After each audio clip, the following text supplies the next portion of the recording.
What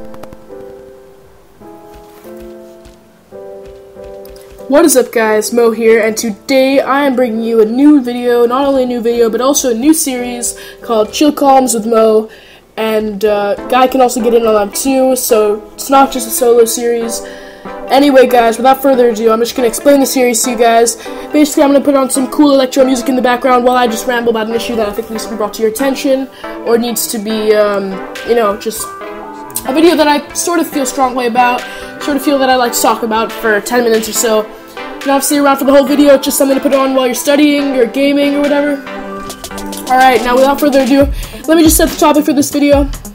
Today I'm going to do sort of a gaming industry exposed type thing, in which I talk about the exploitations of the gaming industry and the industry in general sort of used to exploit people and to get their name out there.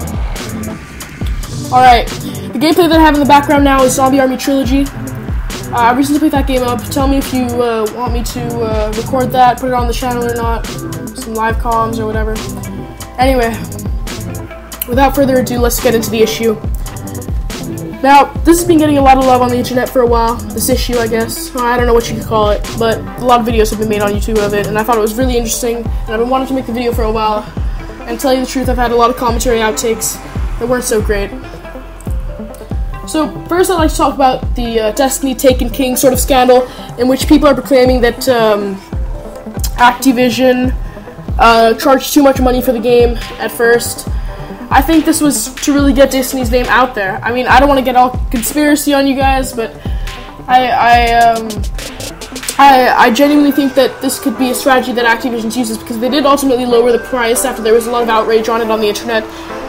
This definitely could be a strategy that Activision was willing to make to get their name out there, and if it worked, it worked. If it didn't, then they had a well-priced game that was in their favor, I guess. It's a win-win situation, really. Now, all of us are susceptible to this kind of bad publicity stunts that companies do. It's not like we can just ignore the news, ignore the games. I mean, yeah. Anyway, the next thing I'd like to talk about is sort of a smaller issue, but an issue nonetheless, in my opinion. The fact that the Season Pass isn't coming with the Hard Edition for Black Ops. People are saying that Activision is trying to exploit money out of people. I think this could be one of their ways of exploiting people. And if people get too mad, then maybe they'll put the Season Pass in there. And if not, well then, they've made a profit. Regardless, guys, I've sort of wrapped up with my thought about Activision, but I will come back to them later, don't worry. This wasn't all for nothing.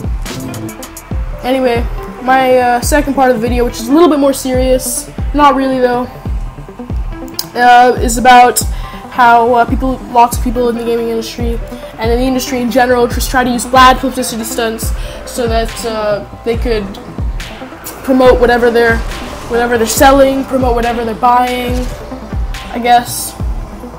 And we can see this in the gaming industry. When the first GTA was released, and this was brought up on Game Theory's video, so I'm not going to take up any credit for this, but when the first GTA was released, there was a lot of outrage onto whether or not it was too violent, and this did bring the game quite a bit of attention. This has, been repeating itself more and more often with the new game Hatred that was released, I think around about a year ago, maybe a few months ago. I got my dates picked up to that one. But basically the deal with Hatred was that the game was initially, with the trailer, meant to look so that it was extremely, extremely violent, but we've already seen games of that proportion released.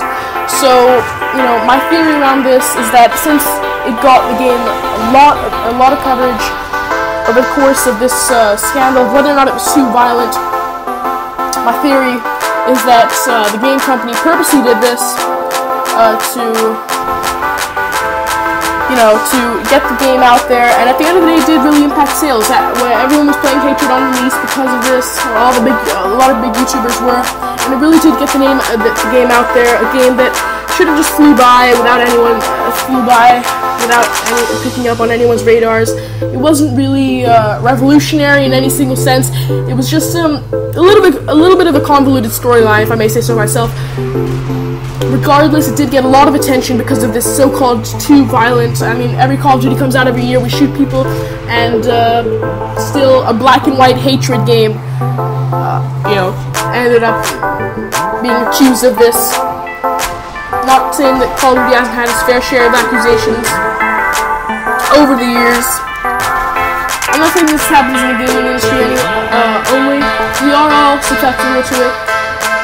You know, the game that you see in the news the most, is the game that you see published about the most in articles and whatnot, that's the game that you're going to want to buy at the end, you know? So you see, oh, well, what is all the hype about? What is this game all about?